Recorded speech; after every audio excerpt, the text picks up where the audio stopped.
Hello and welcome to this week's edition of the Sunday Interview. My guest today is a member of the Federal Executive Council. He is a politician and a former lawmaker and also a two-time commissioner in a state in the southwestern part of Nigeria. You will be meeting my guest after this time out. I am Azizat Olaoluwa. I will be right back.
Welcome back. My guest today is a former state lawmaker and also a two-time state commissioner in Oyo State. He is currently serving as the Minister of Communications. I am talking about Barrister Abdurrahim Adebayo Shittu. Nice to have you on the show. It's my pleasure being here. All right, first off, how was childhood like for you? Well, I was born in Ghana in a very small village, founded incidentally by my father, who was a peasant farmer in Ghana. And I attended my primary school, secondary school. History has it that I took myself to school, actually, because in Ghana, they used to have independence anniversary. My parents didn't really appreciate the need to take me to school. So on Independence Day in 1960 or thereabout, the story is told that, school children were going around town in a procession. The usual thing is children would follow them to observe and all of that. And after the procession around town, they go back to their classroom. On that occasion, I am told, I follow them to school while I'm supposed to have, gone back after the procession. And when every child went into their respective classrooms, I also moved into one of the classrooms. And there was no seat for me, so I was standing. The teacher came in to take classes and was asking, who is this, boy? And they said, he's the child of, the woman at the junction of the town. And they said, go back home. And I started crying. And then when I would not go, leave the classroom, they sent for my parents, my mother specifically, to come and take me, back home. When my mother came, I also resisted. The story, continues. And then that forced me to be registered. And that was how I started school. Wow. So consistently, God has been inspiring me to tread the path of education. Even after I had finished middle school, that is after a 10-year program in Ghana, we came home. There was a Ghana aliens quit order, which brought us home. I was, about 16 then. That was in 1969. And, there was no way of going to secondary school because, my parents were very, very poor. So I wanted to go and learn printing at the local printing shop in Shaki, where I come from. And the master printer said I was going to pay £10. If I had £10, of course, I would prefer to go to school. It was a lot at that time? It was a lot of money. That, about 20 naira now, but that was £10. There was no money. There was no way of getting £10. So I said, let me go and join Ebenezer Obey musical group because Ebenezer was reigning there. Really? And I used to enjoy his music even till tomorrow. So I was then looking for £1 to transport myself from Shaki to Lagos, where Ebenezer was said to be residing. By then, I had never, been to Lagos. Okay. And while waiting for the £10, a conference of Shaki Parapo was holding. It was an annual conference. I went there to observe like a number of other, children. And the principal of the 2 schools in Shaki then came to give a report. It was a tradition that every year, all heads of government institutions would come and give, an account of stewardship, as it were. Okay. One of the principals, because there was a principal of Baptist High School and that of Ansarudin High School. The principal of Baptist High School, in his own, address, said, "You people who have just come from Ghana, if you have any of your children who had been going to school there and you are in problem as to financing them now, the Western state government may be interested in giving them 1-year scholarship." That was what I needed, as if the statement was directed particularly to me. So it was a Saturday or Monday I went to meet the principal, and he then gave me a letter to the Ministry of Education in Ibadan. On getting to the Ministry of Education, of course, I have to find my way to Ibadan. On getting there, I met the first female permanent secretary in Nigeria, Mrs. Folake Godalo. I was ushered into her presence. I delivered a letter from my principal, the late Mr. S.O. Mudira, of blessed memory. And Mrs. Folake Godalo said, "There are 2 schools in Shaki. Where do you want me to give you a letter to?" Of course, as a Muslim, I would have loved to say Ansarudin High School. But as somebody who feels that he owes a debt of gratitude to the person who facilitated my coming, I said, "Please give me a letter to the principal of Baptist High School." So that was how I ended up in Baptist High School. Okay. Tell us about your wife or wives and then your children. Well, thank God I have 4 wives. Okay. And I have many children, among who are 7 graduates already. Oh. One of them works at the African Development Bank. He's an economist. I have a medical doctor. I have an engineer. I have 3 law graduates also. What is your favorite meal? Well, I love amala. As a matter of fact, my family name in Shaki is Ile Arowojeka. Is it because you're from Oyo State? Well, I'm from Oyo State. That is, the history behind that name is, time was in the very, far past when there was famine in the community. And so everybody resorted to eating maki, cassava. But in my family, they were still eating amala, oka. We used to call it locally. So the name of the family became Ile Arojeka. So what is your favorite music and Well, I still enjoy Ebenezer Obey, to high heavens. I enjoy him. I get inspired. I also enjoy Sunny Ade's music. The 2 the music I enjoy till tomorrow. So if I ask you to sing any song right now, which song? I can assure you that I will sing, and I hope you have money to paste on my... Sing first, if I'm inspired.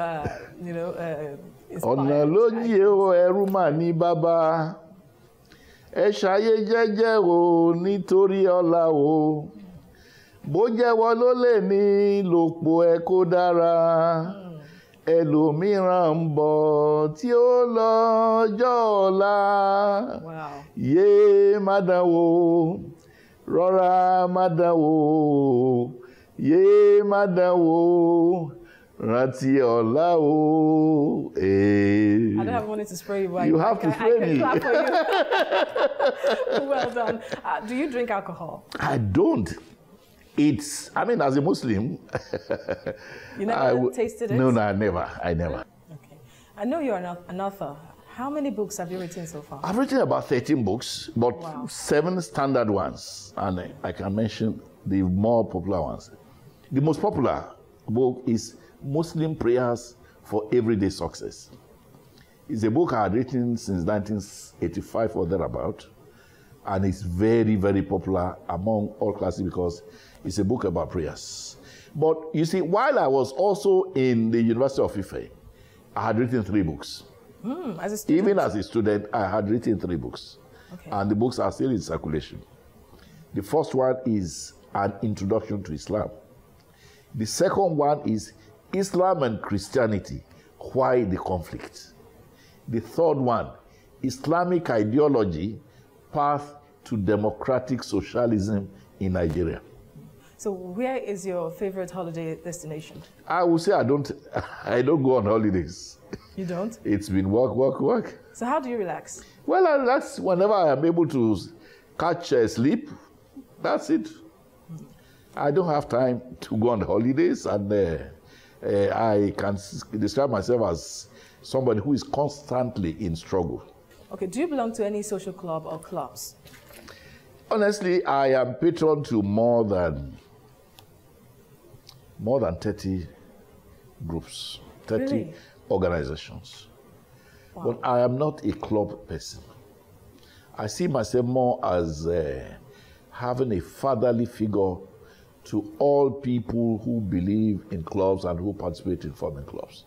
So as a person, I do go to clubs, but I'm a patron of so many clubs, so many associations, and the figure keeps rising. All right, I have some more questions for you, but that will be after this break. Stay with us. So my guest on the show today is Barrister Abdurrahim Adebayo Shittu, the Minister of Communications. We'll be right back.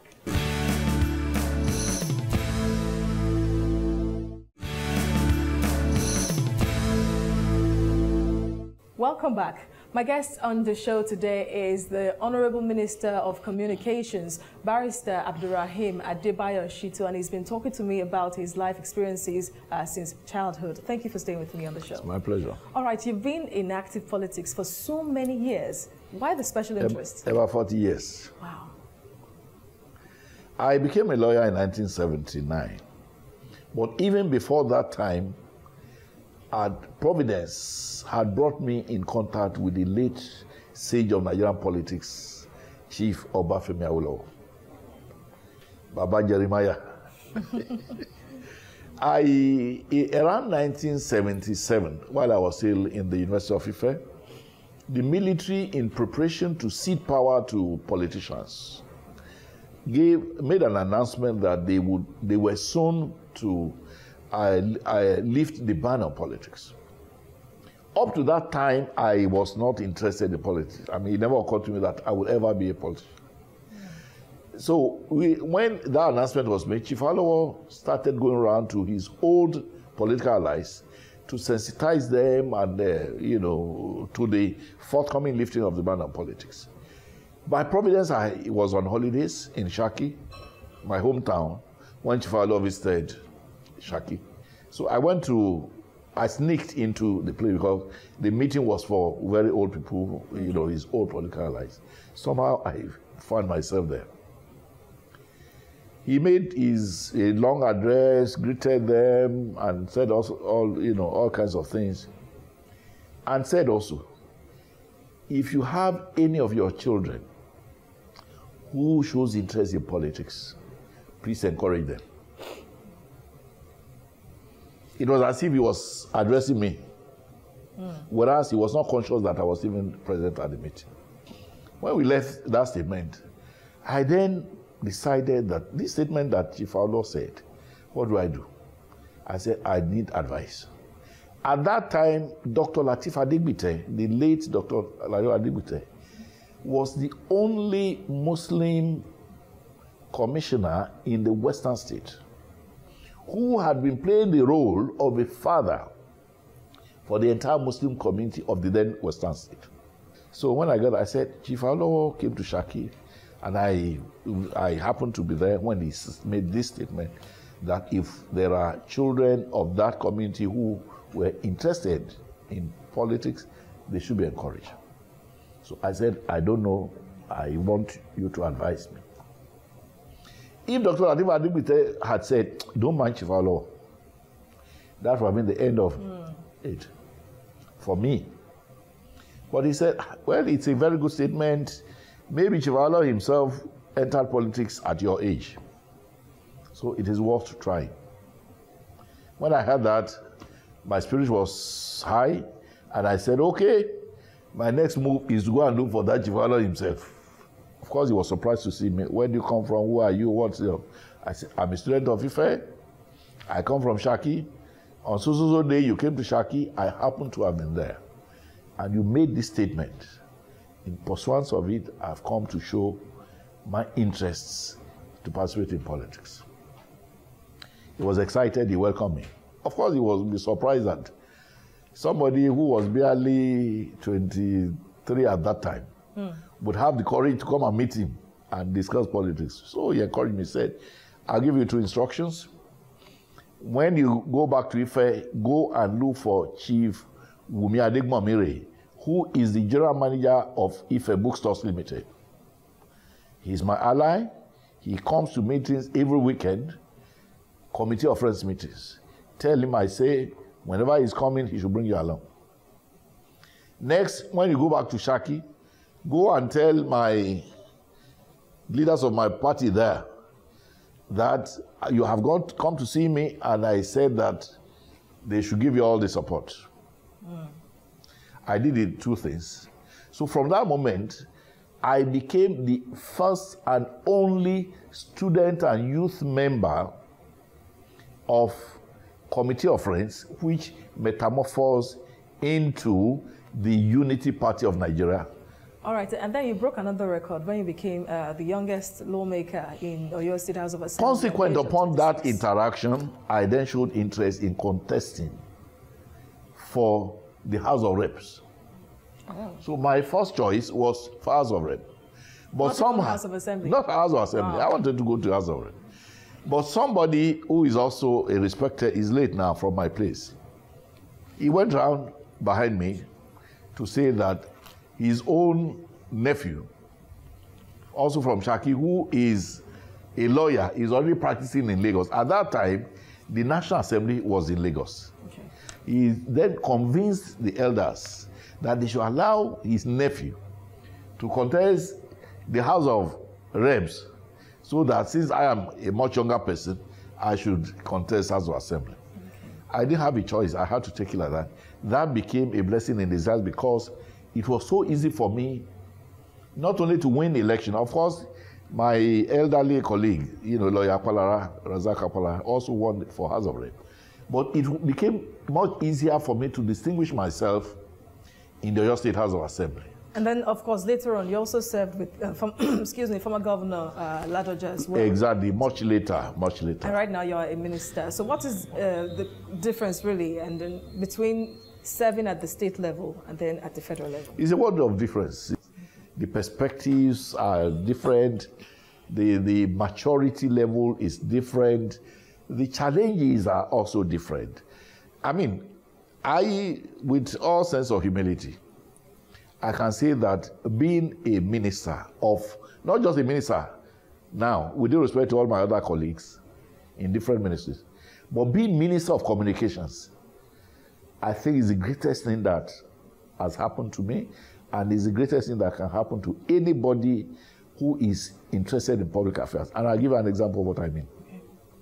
If you take Nigeria with its oil wealth over the last 60 years, we've been earning a lot of revenue from oil. Those revenues have not translated to the development and transformation of Nigeria to become a developed country.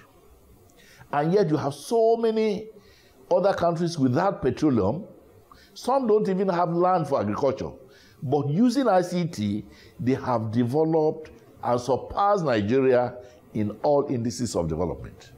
That will show you or symbolize the fact that ICT is really the catalyst to transformational development for any country. So for me, to have been Minister of Communications for almost 3 years, to have had the privilege of attending conferences in about 15 countries all over the world, to have had the privilege of meeting with the who is who, the stakeholders in the ICT industry, that certainly enriches my knowledge and equips me more than in any other capacity for future roles in developing society, either at the state level or at any other level. So do you think that the administration of President Muhammadu Buhari, which you are part of, has done enough to deserve another shot at... Well, you see, when you are talking of General Buhari or President Buhari in terms of government, I will say without mincing words, you see, I am by nature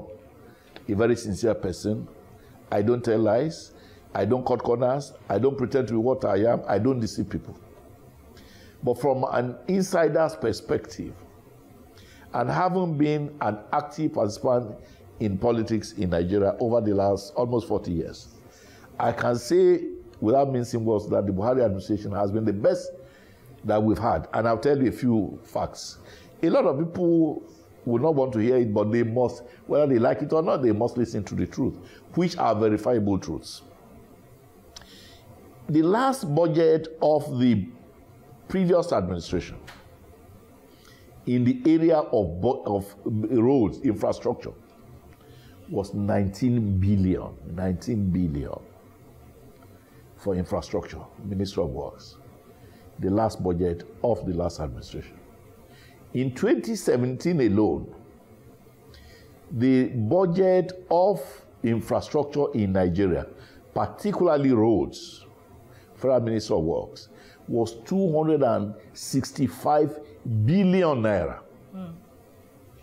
That is more, that expenditure on infrastructure in 1 year is more than the expenditure of the PDP government for 16 years. You can verify. You are a journalist, you can verify. Come to think of it, even the 16 billion which was budgeted in the last budget were all stolen by the PDP elements. The monies were never utilized. They were stolen, shared. I'll give you another example. Before this government came, we never had anything like, for instance, if you take the Boko Haram elements, you know what has happened.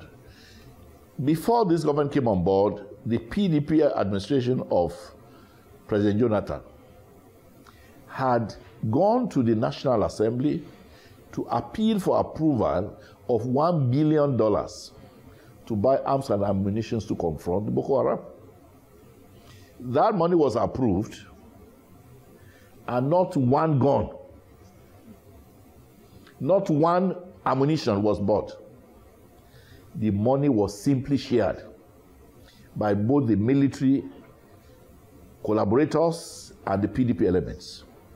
Today, this government has provided a minimum of 200,000 direct jobs to unemployed graduates through N-Power. Okay. In fact, the figure is by the end of this month, it will be 500,000. Each graduate earning 30,000 naira. 30,000 naira monthly in 500,000 places over a 2-year period. You can imagine what it is.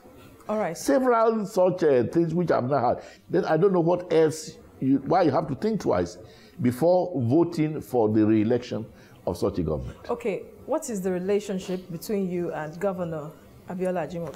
Number one is my Egmo, and I'm happy you're asking this question.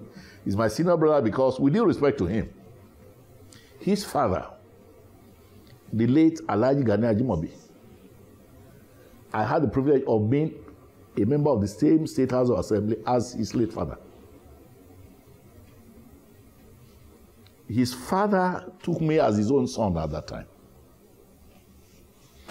That is one. Number two, when I was Attorney General, Governor Ajimobi had contested his first attempt at being governor of Oyo State on the MPP. The Ladoja administration gave him all the support that was required. And as a result of that, he was massively voted for. When the PDP rigged that election, it was who Governor Ladoja called as Attorney General. He said, go and set up a legal team to fight Ajimobi's cause in the tribunal.